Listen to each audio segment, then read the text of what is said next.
too long. Richard Arkless. Thank you, Mr Deputy Speaker. Firstly, I'd like to refer the House to my register of members' interest, and I'm a non-practising solicitor qualified in England and Wales and in Scotland. And to start, I'd like to pay tribute to the people who are on the front line of what some describe as a prison crisis. Perhaps that's not the terminology I would use in front of the Lord Chancellor, but it's our frontline prison officers who've had to deal with the brunt of much of the under-resourcing, the psychoactive substances, the violence in prisons. And I think we should all, both sides of the House, make it abundantly clear that we owe them a sincere debt of gratitude. And hopefully, as we go through the recruitment process and the upscaling process, that they will start to feel more wanted in their jobs, which will be crucial in allowing them to help us develop a more rehabilitative society.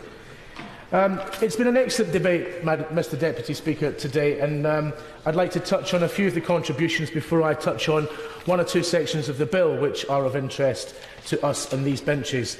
It was admirably kicked off by the Chair of the Justice Select Committee, a gentleman who I've grown very fond of in my shortly less than 2 years in this House. But when you have a Tory Chair of the Justice Committee telling a Tory front bench that the situation is grim, I think we should all listen. But he struck a very constructive tone, as he always does, and he described some of the more progressive measures in the White Paper, in the bill, as radical Tory proposals. Well, I actually thought they were moving in the other direction towards progression, but nevertheless, I take his point completely. And I think he very, very succinctly hit on what is a real political problem in prison reform, and that is the climate of public opinion.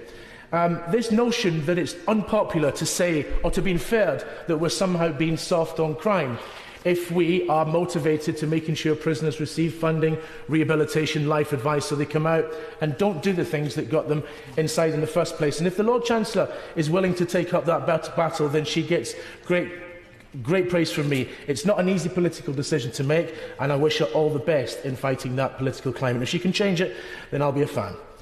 My friend, and I'm in the sincerest form of the word, my honourable member for Delyn, outlined, as usual with great clarity, the statistics that corroborate the chairman of the Justice Select Committee's assertion that the position is grim.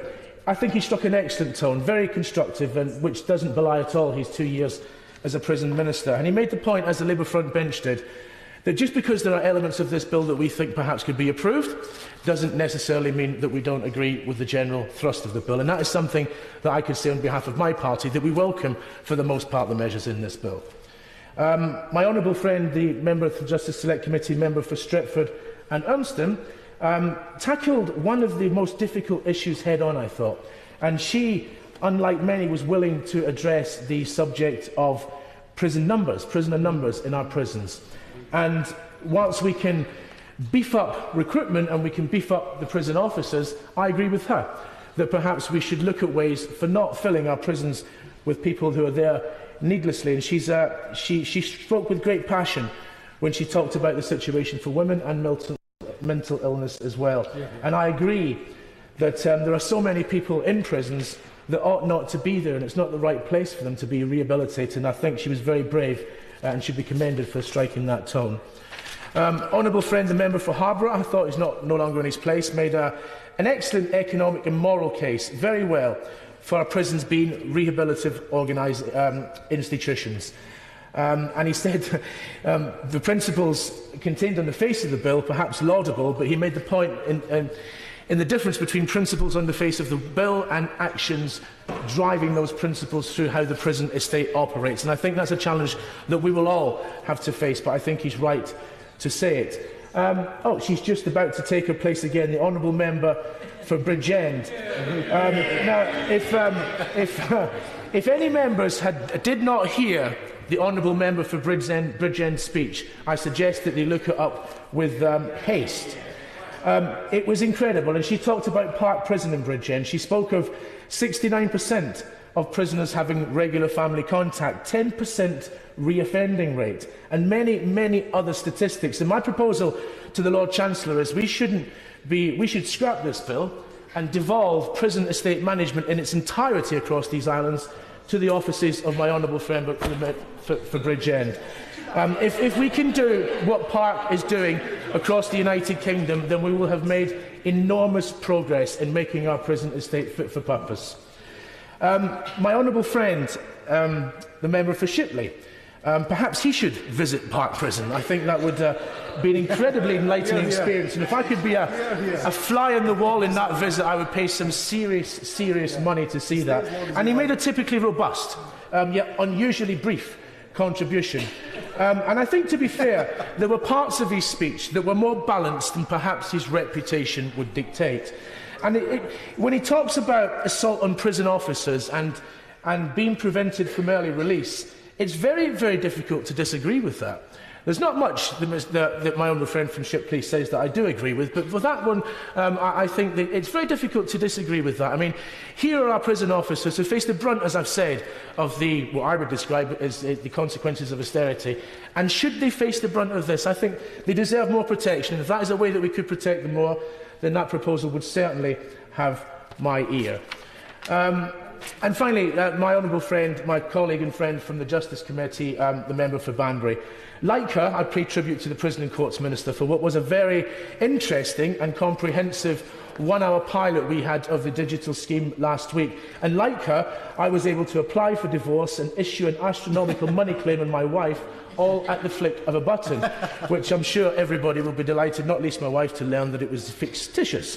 And one thing that occurred to me, and perhaps the Minister would give me a wee bit of attention so I could describe it to him. There seems to be an opportunity. Well, there seems to be an opportunity within digital constructions of case management files online. And the legal profession won't thank me for saying this, but it relates to costs. One of the huge criticisms of the legal profession is that costs can be inflated. But if we have a digital system where we can see step by step what has happened in each and every case, it may well act as a skeleton on which standard assessment for cost could be based. Now, the legal profession will not be delighted that I say that, but it strikes me as being very sensible that we could have that framework in place. And if that is a consequence of the digitisation of the court system, then again, I will be very pleased. Mr Deputy Speaker, I wish to make some comments on Part 1 of the bill, which is in relation to prisons. As we've discussed, it's establishing a statutory purchase for prisons, with principles that should guide our administration of the prison estate. But it belies what I think is the real issue in prisons, which is not contained in the bill for understandable reasons, and that is the lack of resource and the lack of staff. The government, quite rightly, is embarking on a recruitment campaign to recruit 2,500 net new officers into the prison estate. Now, I've heard various figures of what the gross figure would have to be to get to that net figure. Somewhere between 4,000, as I think I've heard the government say. To the member for the opposition, who I've heard on TV say it would be closer to 8,000. I would like to know how we're getting on with that recruitment drive. And I was intrigued yet worried to hear a statement from the Lord Chancellor in her opening speech, which I'm sure was erroneous, when she mentioned the progress being made in the 10 prisons that we've identified for additional staffing resource. Contrary to that position, we received a letter from the Prisons Minister, and it outlined, as at 31st of December last year, 6 months into the recruitment drive, 4 of those prisons had lower staff numbers than 6 months before. They were Highdown, Rochester, Hewell and Wandsworth. Now, it may well be, in defence of the front bench, it may well be that things have been superseded in the next 10 weeks. If that is the case, I will be grateful for some clarity in that position. I, as much as anybody, want these resources to be beefed up so we can do the job properly. One of those prisons that was static at the end of last year was Wandsworth. And I was lucky enough to visit Wandsworth with the Justice Committee, I think slightly before this recruitment drive started. And you did not need to spend long in Wandsworth before you became acutely aware of what the problems were. We had meetings with representatives of the inmates, we had meetings with representatives of the officers. And when you've got 15 prison convicted criminals telling you that we need more prison officers, then I think that is worth listening to. Clearly, many people would think it wouldn't be in their interest to have more prison officers. But these people were being locked in the cell for 23 out of 24 hours. They weren't getting visits. And that frustration, that natural frustration, was building up to cause many of the problems that we've seen over the last few months. I asked a question in the House a few weeks ago about the existing staff, because clearly it's sensible to recruit more staff. Here, absolutely. But what happens to the existing staff? There has been a pay rise for part of the estate. I would ask the Lord Chancellor and the Ministers to consider what that does to the morale of the rest of the estate. This discontentment is not confined to certain prisons. This discontentment is across the board entirely, and we must be very careful when we give incentives to one part of the prison officer population but not to other parts. Is there a danger it could exacerbate the problem? I say that all of them deserve a pay rise, and I say all of them deserve their roles to be professionalised. So it would be great if we could have that update in progress. And one of the points about prison numbers, which I haven't heard mentioned today, but I think it's worth mentioning because it's been raised by the Prison Governors Association, is that prisons have 500 less governors than what they had 7 years ago, not only 7,000 less staff. And parts of this bill, quite rightly in my view, place more responsibility on governors. Now, we've heard lots about the recruitment drive for officers and staff, but we've heard nothing about the recruitment drive for governors. Is there a recruitment drive to secure more governors, given the extra responsibility that this bill will rightly, in my view, bestow upon them? Now, Mr Deputy Speaker, this bill extends to Scotland in the sense that it will create a framework for the reserve tribunals remaining in Scotland, and for the most part that means the immigration detention centres and tribunals that we have in Scotland. In that context, we welcome these proposals, but Scotland is a smaller jurisdiction. We don't have the same claims management culture that seems to prevail in England and Wales, and we haven't had the same problem in our prisoners that they've had in England and Wales. But it's not in our interest for that to continue to be exacerbated, and we wish the Minister and his team all the very best in helping that. In Scotland, Her Majesty's Chief Inspector of Prisons is responsible for the monitoring of Scotland's 15 prisons, and during 2016 the inspection found that Scotland fulfils its responsibilities to a high degree. The Scottish Prison Service has a bold and ambitious vision to unlock the potential of everyone in prison and seek to transform their lives. Their stated intention is to provide services that can help transform the lives of the people in our care so that they can fulfil their potential to become responsible citizens, something I think that most people, given the contributions I've heard today, will agree with. I've also had the privilege of visiting a prison in my own constituency, Dumfries Prison, and I could not emphasise enough the difference between what I've seen at Wandsworth and what I've seen in Dumfries. Dumfries doesn't have the category of dangerous prisons that Wandsworth have. It doesn't have the population that Wandsworth has, but it is sufficiently resourced, and all of the staff there are completely and utterly motivated to transforming the lives of the prisoners that were there. When we were at Wandsworth, I could only describe the prison officers as ashen-faced. It is as if they'd lost hope. I mean, Justice Select Committee was before them, but they didn't see that as an avenue to change things. It was a hopeless situation that they found themselves in, but I know that the front bench acknowledged that. In Scotland, Mr Deputy Speaker, we do not agree, well, my party do not agree with the principle of private prisons. We think that private prisons are for profit and not for public safety. And in the Justice Committee, we've had evidence from both the governors of private prisons and the governors of public prisons, and I've been struck by the differences in the evidence that they've given. In relation to private prisoners, these governors are bound by contract, and they are not motivated in the slightest to come in front of the committee and explain that they're having problems. Yes, of course, I'll be delighted to. I'm not sure if he's aware that the prison that he's just praised to the rooftops is privately run by G4S. The prison. No, I'm not aware of that, but it seems as if it's my honourable friend and her constituency team that are running that prison and not G4S. I doubt whether these enlightened and progressive policies would have come from the boardroom of G4S, and are much more likely to have come from my honourable friend's constituency. But if that is the case, I don't seek to be contentious, I stand to be corrected. That's why I've suggested to the Justice Committee that we have a look at this issue to examine the effectiveness of private prisons vis-à-vis the public sector. I think it's a very legitimate question, and if the honourable member is correct, and I'm mistaken in this view, then that inquiry will bring out those details, and I look forward to the point where we can have that reasonable and constructive political free discussion. Yes, I'd happily give way. Having heard from the former Justice Minister that it is indeed a private prison, and I think from the Honourable Lady herself from Bridgend, who may well confirm it in her own words, will he reconsider his party's position? It's not for me to consider my party's position. I am mere but a foot soldier of my party's movement, Mr. Deputy Speaker. However, what I will say is that we will be led by the evidence. And if the evidence from any future inquiry of public prisons versus private prison vis-à-vis gives me a different impression, then of course I will be led by the evidence, not the politics, as the honourable gentleman is clearly being led by. Yes, I'll be grateful. I thank my honourable friend for giving way, and I do consider the honourable gentleman my friend.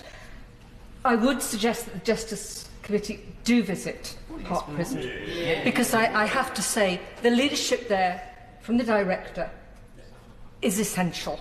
Things only work if you have leadership, if you have quality staff, and if you have a whole organisational approach and commitment to change, and I'm sure you would be delighted at what you found there. And I have to admit, my staff in my office and myself can actually take no responsibility for the wonderful work that they do. We can only support it. Thank you, and I'm delighted, and I reciprocate her views on our friendship for various reasons. And of course, I'd be delighted if the chair of the Justice Select Committee would agree to visit Park Prison, and I'd be even more delighted if the honourable member of Shipley was with us, so I could take some photographs of his ever-changing complexion, seeing the progressive benefits of... Yes, of course, of course. I'm very grateful. The honourable gentleman might be surprised that I've visited lots of prisons, and one of my favourite prison visits was to Grendon Prison, which is in the constituency of the Speaker, Mr Deputy Speaker, which is a therapeutic prison, and it was one of the prisons I was most impressed with on my visit there. And one of the things I learned was all the things that we would find terrible about being in a prison, most prisoners find easy, and most things that we would find easier about being in a prison, most prisoners found very difficult. And I think it taught me, and I hope other people will take on board, that we should look at prisons through the eyes of the prisoners, not through our own particular perspective of what might work and doesn't work in a prison. Very wise. Mr Deputy Speaker, he has cultivated a very unfair reputation, I feel, sometimes when I hear interventions of that nature. But nevertheless, as I said during my summing up of his speech, I think he did make some pragmatic points. And, you know, if there's elements of enlightenment about his thought process, then I, of course, as we do in these benches, welcome that arduous process. Mr Deputy Speaker, one final point or two, because I'm conscious that we want to hear what the front benches have got to say. Honourable member from Stretford and Urmston touched upon it in terms of prisoner numbers. I mean, Scotland is not immune to having an inordinately high prison population. We don't hide from that fact, we do. But we are committed to challenging the basis upon which that arises, and we are committed to examining the effectiveness of short sentences. We've had a presumption against short sentences. We're consulting further on that, and we'll be led by the evidence. And I was delighted to hear the chair of the Justice Select Committee, almost at the close of his remarks, very lightly touch on short sentences, and perhaps him and I can work together in having the committee look at the issue, because I believe that the cycle of violence and the cycle of reoffending is not assisted in any way, shape or form by particularly young people going in and out of prison for 1, 2, 3 months at a time. I don't think it achieves anything, and I think effective community payback orders, where they're in touch with the community, face the consequences of what happens and deal with the other aspects of the behaviour, would be a much more efficient process to go down. I'm very conscious of time, Mr Speaker. I won't touch on the other 2 or 3 parts of the bill that I was about to touch on, because I'm very keen to hear the front benches sum up. But I wish the Ministers and the Lord Chancellor well. If it is her ambition that she is known as a great prison reformer, then this is a decent start. And if she is determined to tackle the public perception myth, then I wish her all the very best in that endeavour.